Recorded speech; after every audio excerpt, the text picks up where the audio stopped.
Hi, my name's Chris. I've got a small B&B in Suffolk.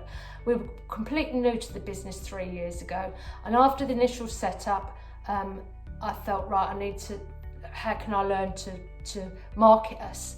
Someone suggested the hospitality community, so I joined the hospitality community, and in that I did the 5-day challenge. I learned so much in that week, and I didn't even know about copy and pasting, I didn't know about links, and my husband was quite amazed at how much I even learned in that first week, because he's normally the techno one.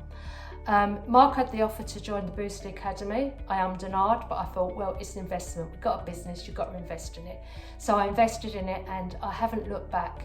I've joined in a few of the other things. There's always different tutorials on there, stuff in the vaults, anything you want to find. If you can't find it, you just pop a post and someone will answer you any questions, anything at all. So if you're like me and you're thinking about it at the moment, just go ahead and do it. It's the best money that I invested for the business.